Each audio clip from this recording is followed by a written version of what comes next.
पिछले पार्ट में हमने देखा था कि सिंदबाद रॉक पक्षी के मदद से द्वीप के बाहर निकल जाता है। इस पार्ट में हम लोग जानेंगे कि क्या सिंदबाद अपने घर पहुंच जाता है या फिर वह किसी और मुसीबत में फंस जाता है।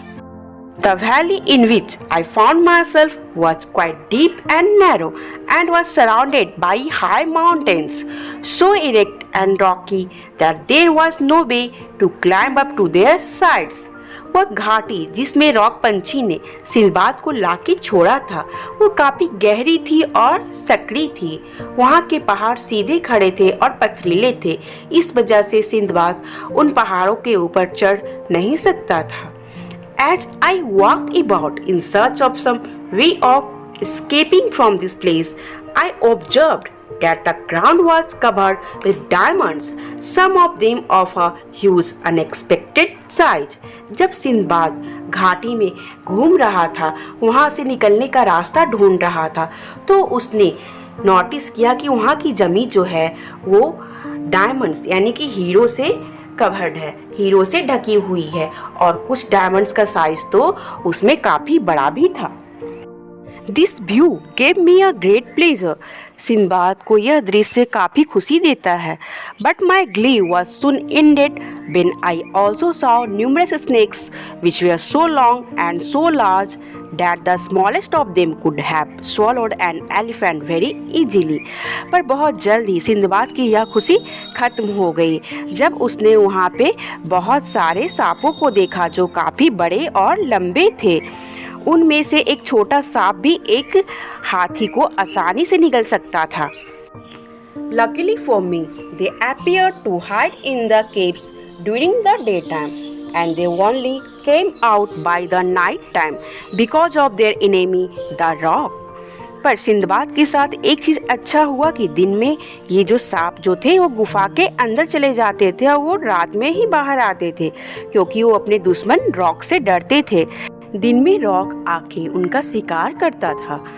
All day long I moved up and down through the valley, and when it grew dark I went into a cave and having blocked the entrance with a stone.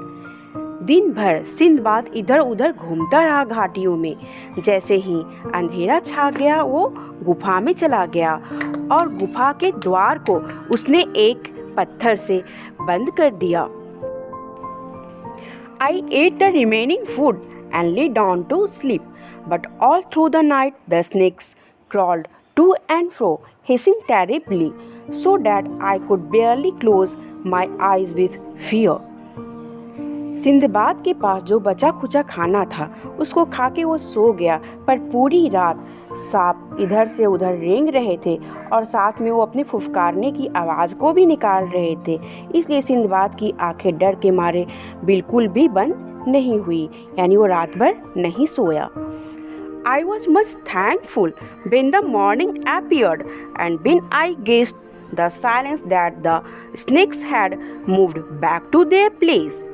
जैसे ही सुबह हुई सिंदबाद ने धन्यवाद किया और उसने जो बाहर जो सन्नाटा था उससे उसने यह गेस किया कि सांप अपनी जगह जा चुके होंगे। I came quickly out of my cave and moved up and down the valley again. मैं तुरंत अपने गुफा से बाहर आया, यानी सिंदबाद अपनी गुफा से बाहर आया और फिर से घाटी में उधर उधर चहलकदमी करने लग गया। Kicking the diamonds out of my way, for I felt that they were in fact worthless things to a man in this situation. Sinbad के रास्ते में जो डायमंड्स कीमती पत्थर आ रहे थे उसे वो ठोकर मार रहा था क्योंकि उसे अब यह एहसास हो चुका था कि ये चीज़ें इस स्थिति में आदमी के लिए बिल्कुल बेकार हैं। At last, being very tired, I sat down upon a rock, but I had hardly closed my eyes when I felt that something fell to the ground with a thud close beside me. आखिरी में Sinbad थक हार के एक पत्थर पे बैठ गया। उसकी आँख अभी लगी ही थी, तभी बगल जमीन पे एक धम से आवाज़ करके कुछ चीज़ गिरा। It was a huge piece of fresh meat and as I looked at it, few more pieces rolled over beside me. वो एक मीट का टुकड़ा था और जैसे ही सिंदबाद ने उधर देखा तभी कुछ और मीट के टुकड़े ऊपर से लुढ़क के उसके बगल में आके गिरे हुए थे. I had always thought that the stories the sailors told about the famous Valley of Diamonds were not true, but now I believe them. Sinbad बोलता है कि अक्सर जो अपने वो व्यापारी दोस्तों या नाविकों से एक प्रसिद्ध हीरो की घाटी के बारे में जो कहानी सुना करता था वो सत्य नहीं है, पर अब इस वैली में आके सिंदबाद को यह पता चल गया कि वो कहानी सच थी. These merchants came to the valley at the time when the eagles had hatched their young ones. ये जो व्यापारी जो थे वो इस घाटी की ओर उस समय आते थे जब गिद्ध के बच्चे जन्म ले चुके होते थे. The merchants then threw great chunks of meat into the valley.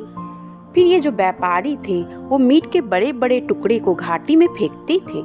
The chunks falling with so much force upon the diamonds were sure to take up some of the precious stones with them. ये जो meet के टुकड़े थे इतनी ऊंचाई और इतने force यानी ताकत के साथ नीचे गिरते थे कि ये तो निश्चित ही था कि कुछ कीमती पत्थर और हीरे इन मीट के टुकड़ों में घुस जाते थे यानी चिपक जाते थे. When the eagles pounced upon the meat and carried it off to their nests to feed their hungry babies. जब ये इन मीट के टुकड़े को गिद्ध उठा के अपने नेस्ट में लेके जाते थे ताकि उनके बच्चों उनको उस मीट के टुकड़े को खा सके. Then the merchants would scare away the parent eagles with shouts and outcries to secure their treasures. फिर ये जो व्यापारी जो थे उन गिद्धों को अपनी आवाज़ से या फिर किसी तरह से भी पेरेंट गिद्ध यानी जो बड़े गिद्ध थे उनको भगा देते थे ताकि उनको अपना खजाना मिल सके. Until this moment, I had looked upon the valley as my death bed, for there seemed no possibility of getting out of it alive. इस क्षण से पहले सिंदबाद को ऐसा लग रहा था जैसे कि यह घाटी उसकी मृत्यु शैया हो, यानी सिंदबाद इसी घाटी में अपना दम तोड़ देगा ऐसा उसे लग रहा था, क्योंकि वहाँ से जीवित बाहर निकलने की कोई संभावना सिंदबाद को नज़र नहीं आ रही थी. But now I took courage and began to search for the means for escaping from this place.